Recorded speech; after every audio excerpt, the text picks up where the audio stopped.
Welcome back to In the Midst. So today is going to be a little different angle, a little different style of video, but for those of you that homeschool, I'm really hoping that this is going to help, maybe give you an idea, some encouragement, if you're homeschooling more than one child. So this year, I feel like, we're pretty blessed. We have a pretty easy year. I have two kids.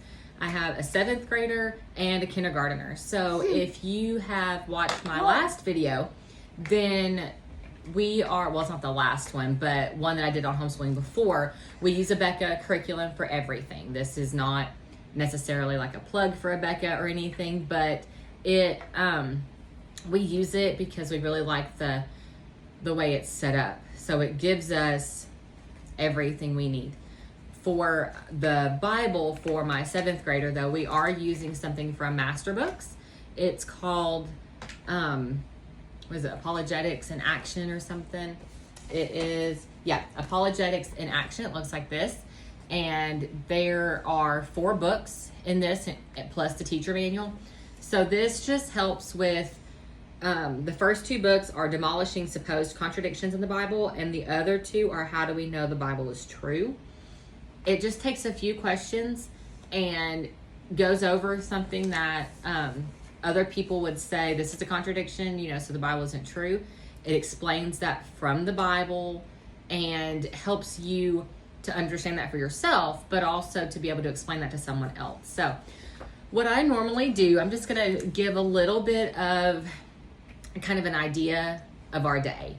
So what I do is we start with Bible for Everyone. So I use a devotional. It's just a regular devotional. I bought it for myself. It's by Paul Chappell, and it's Word to the Wise, and it's every day is from Proverbs. It just takes, most of the time it's 1, sometimes it's 2 verses, and gives that verse, and then it goes with a thought, so that's your devotional, and the end is just like a simple sentence, a word to the wise that you can just take and remember the basic thought of it. So please stop. So we do that. I have a prayer schedule set up. So Monday we pray for missionaries, Tuesday we pray for our government officials, and every day, Wednesday, Thursday, Friday, they each have their own thing. I have the kids do a praise, so we practice thanking God publicly and thinking about some of the things that he's done for us, and then we pray. We cover those prayer requests, and then we get right into our day. So the first thing we start with is I let my oldest start with the Apologetics in Action. So he reads, most of the time it's 2 pages? Sometimes it's 1, sometimes it's 3 or 4, but most of the time it's just 2 pages on the topic they're covering for today. So today is called Too Close for Comfort. Does God both bless and condemn marriages between close relations? So it takes a few verses in the Bible that show each viewpoint, and then it teaches him how to put it in context, how to explain it. Let's use other Bible to get the whole picture, because it's really easy to pick and choose verses. You start taking them out of context, things don't make sense, we get confused, and then when we're challenged on that, we don't really know how to respond. So I let him start on that. My youngest for church, she is in the Awana class. So we do her Awanas for Bible. That's her memory verse and those things. That way, it's the Sparks class. So every Wednesday night, she hopefully is ready for that class. She can say her verse, get it signed off, get her patches and stuff. So we just incorporate that into our school day. It just helps me to be better organized and make sure her classes are getting done. And then Monday, then and Tuesday, then Wednesday. After that, please stop. After that, he has a worksheet that goes with his every day for him to put in his own words and answer and explain what's going on for the topic he covered. So while he's working on that, then I start either we have writing with phonics, we have some number skills, we have a think and learn, we have letters and sounds. So it's going to practice her writing, her sounds, her counting, recognizing numbers, some art, things like that. So we start with those, and then I just go back and forth. Becca does really well with new concepts and review, so there is independent work. And while my youngest is, writing her letters, because I'm just going to pick this up. This is our writing with phonics. So it gives her a little activity sometimes to do here. She's learning to write her name, and then it's going to tell her to trace and write. So she gets to trace it and practice those letters. So she can do this pretty well independently. I at least have her try. And if her letters maybe aren't right, then she erases it and then I'll help her. But I'd let her do it independently first to see how she does. And then I can move over here and instruct him on his next lesson. Maybe it's science, and we're going to read these pages. We're going to ask these questions. I want you to write your vocabulary and definitions that are found in that section. So this, while he's reading, I'm going to come back to her, and because she's already done her writing with phonics. So this one, she's already written her name. So this says this boy at the water fountain is first, second, third, fourth, and fifth. That's their place in line. It's just one of the concepts that's covered. So Abeka explains things at the top. And then number 1 that shows ice cream cones, it says start at the left. Where's the left? You sure? Yeah. Left, because we read from left to right. Circle the 4th ice cream cone. So this is first, second, fourth. No. Try again. First, second, last. Third, fourth. So circle the 4th. And some things like this she can do on her own. A lot of his history and science is reading. So I let him read it independently first. I'll cover the main points with him. I'll pull some questions out and ask him. Abeka gives you questions to ask. Most of the time we do those orally, but sometimes I will have him write them down where he has to go look for the answers, write it down. Any activities, he does. So there's an activity book with science in there, is a geography project book with history. So I let him do those on his own, and then I'll check them. We'll go over some questions, and I just reiterate, what he learned. If he's got any questions, we'll look over those. So this says circle the one that comes next to continue the pattern. So what color? Black, brown. Black, brown. So what comes next? Black or brown? Black. Brown. Yeah, black. Circle the thing. Circle the dog. So it's really easy to get Mommy, how can I set put up, this page? not yet, with 2 kids. Abeka does a lot, has, the independent work and letting them study. So when we go to language arts, he needs me for the grammar and composition part, and then I have to check it. So that's a little more like he needs me right there most of the time. But after that is spelling. He can write his spelling words without me standing over him. So he can write his spelling words, and then I can come over here. Our kindergarten class only takes about an hour and a half a day. And that's even reviewing a lot of our letters and sounds and words and blends, things like that. And Counting. So when she's done, she gets to go play, and her day's over, because at this age, they still learn through play. You don't even have to use an organized curriculum like this, but we do. We like it. So when he's doing his independent work, I know a lot of us homeschool moms, we struggle with trying to keep the house clean and do the laundry and make the meals and run the errands and pay the bills while we homeschool. We feel like we're stuck right here at this table, right? Yeah. It doesn't. It does not have to be that way. So while he's writing his spelling words, I can fold a load of laundry. And I can do that right here. I'm right here if he needs me. But that's something he doesn't need me for. While he's, reading, he likes to go in his room and read quietly away from distractions. Me. So, yeah, you. So while he is doing that, I can get on the phone and pay a bill. I can get on my computer and pay a bill. I can call and make an appointment. I can start that next load of laundry. My kids do help with chores. They know how to load and unload the dishwasher and help cleaning bathrooms, and they can clean the floors and sweep and vacuum. I can clean the toilet. Yeah. So it, it takes all of us. We all live here. It takes all of us to make the house run. And so they are at the age where they can help. So there's less that I'm trying to do after school. When my husband comes home, it's not the same time every day. Sometimes it's, 3, sometimes it's 7. But generally when he comes home, everything stops. I can't do school when he's home. The kids get too distracted when Dad's here, so we don't really do school. If we're in the middle of something, we'll finish that up, but then that's pretty much about it. I don't really do a whole lot of cleaning when he's home.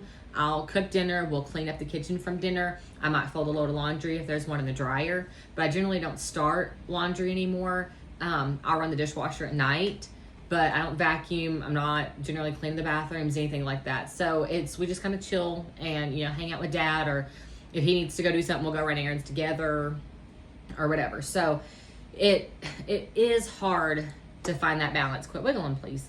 So keep reading. Now what? So I just wanted to help give a different perspective. So this is page 17. Oh, you're almost there. Okay. Yay! Oh boy. So Yeah, this. chicken, boom, boom. Okay, go find. I'm gonna tear this out. I want you to go find a pair of scissors out of the cabinet. Okay, that's easy peasy, lemon All right. squeezy. You do that. So there is, and I know it's harder when they're younger with the independent work versus not. And you know, if I had 2 kids in 1st grade, then you know you are going to be here with them a lot. But take breaks. They need those breaks. I know it feels like if we take a 15-minute break, that's 15 minutes. School is delayed, and now we're doing school for 12 hours. You know, and I used to feel that way. I really did. But I learned and saw firsthand over time that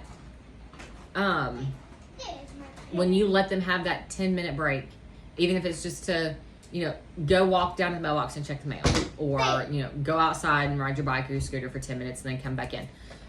It helps them to refocus and they can sit down and work more productively. So I know it feels like it's going to make the school day drag on, but it really doesn't. And while they're out for that 10 minutes to go play, you can breathe and you can fold that load of laundry, or you can, you know, put those lunch dishes away and get the kitchen cleaned back up from lunch, whatever it is. The biggest thing I want to say is, first, is I hope this helps just kind of give an idea of how to make it work with 2 kids. But also, see the black lines? Yeah. I want you to know cut. what to do. I cut it. Okay, only on the black lines. Yeah, but what okay? if I accidentally get you something? Don't cut slow, cut on the black line.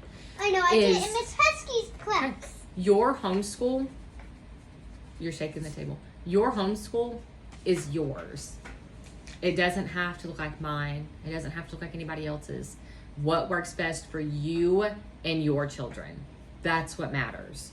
So they can both sit here and you can be going back and forth and helping, and that's fine. If you prefer, you know, videos, or you want to do school in the afternoon, maybe it's best for your kids to start at 12 and you guys work from 12 to 5, 12 to 6. And that's what works better for your family. Good, keep going. Then do it. Don't compare, oh, well, she looks more organized than I do, or her curriculum's better, or her kids are ahead. Ahead of what? Ahead of who? This is not a comparison game. If God has directed you to homeschool your children, then do it the way that works best for you. He didn't want you to homeschool your kids just so you could be like everybody else. That's not the answer. That's going to bring stress and it's going to take the joy away. You are home with your kids to enjoy them, to teach them, to train them, to shepherd their hearts. Now what do That's I the do? most important. I can't get You it. can start on this side. So start on this side and then come this way. And that's okay. There's nothing wrong with watching other people, asking other people for things that work for them. But if it doesn't work for you, then it's okay. It doesn't have to.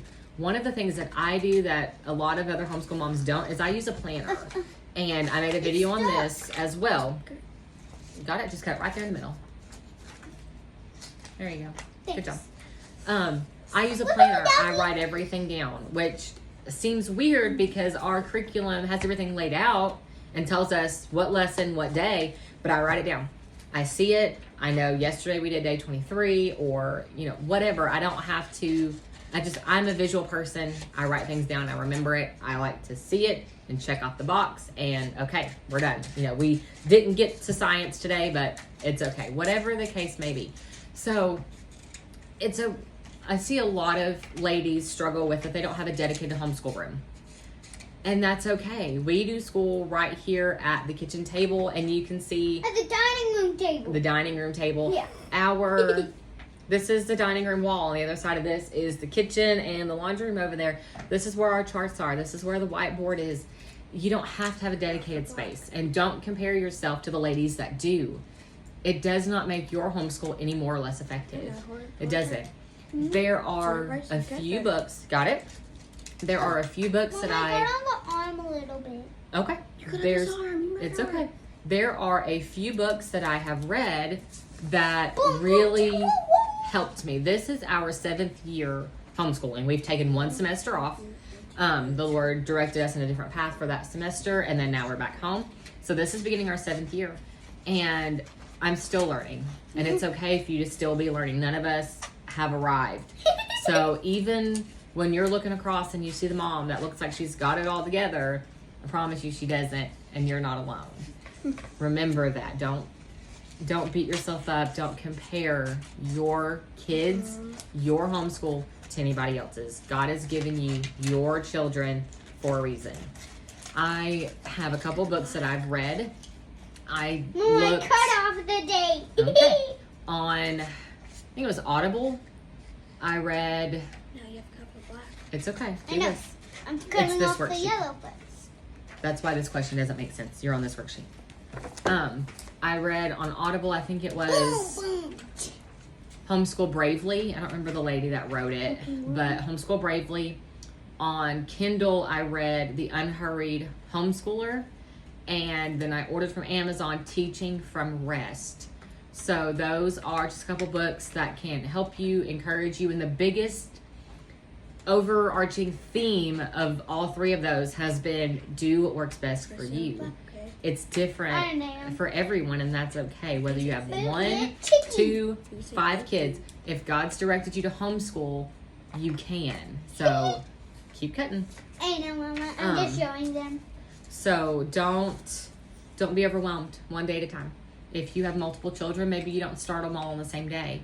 I started my kindergartner on Wednesday. I started my 7th grader the next day on Thursday, and then we all did school on Friday. So if you need to stagger them, do it. If it works better to do the littles before nap, and then they get to go lay down, and you can do the more hands-on with your older kids, do it. We don't have to have, this set time of we can't do school after 2. We have to be done because everyone else in school takes 4 hours. Don't worry about that and stress yourself out. We have just a counter space in our dining area where our school books go, and that's okay. We keep that area, And Grandma gave us a tote for my books. we keep things as nice and tidy as we can, but I don't have bookshelves and cabinets, and I don't have room, for those things, and that's okay. But whatever works best for you. If you have to be super organized, then go for it.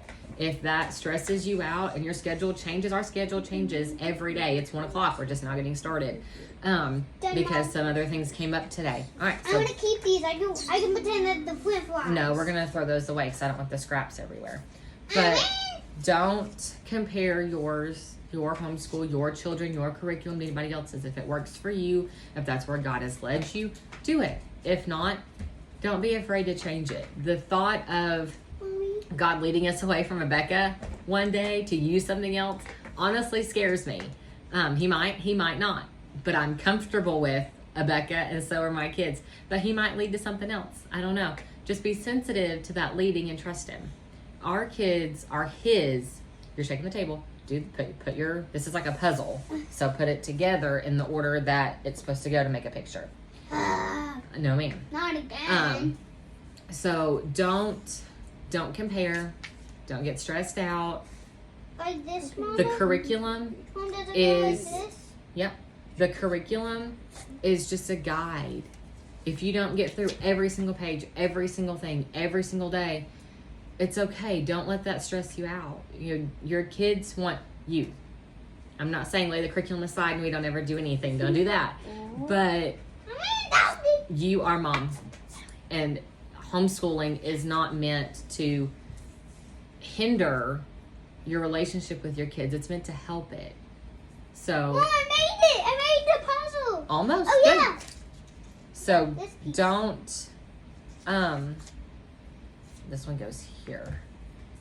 And this goes here. There you go. This here. So don't let that take away from this. We do life together. We homeschool. We don't do school at home. It's okay to have organization and structure, but I want a book and a pie. most of us have Mama, now homeschooled should I throw because it away? no, This way? most of us homeschool because we don't like what we see in the public schools. Don't try to bring what they're doing in the public schools and stick it here and say if we can't do it, then it's not working for Can us. I move it? That's not the goal of homeschool. We do life together, and we just happen to do school at home. So, I hope that, keep going. I hope that this was a help, an encouragement. There's going to be hard days. There's going to be days where things don't get done. And that's okay. There's always tomorrow. Listen, guys, I'm going to be completely honest. Let's say we did school 2 days last week, 2 whole days. Oh, well, it's okay. We'll get there. So I hope this is a help and an encouragement. And if you guys have any questions, you can feel free to drop those in the comments and I will try my best to help. And if this was helpful, then feel free to like, share, and subscribe to our channel here in the midst where this is real life. So I hope you guys have a wonderful day and I will see you guys later. Bye.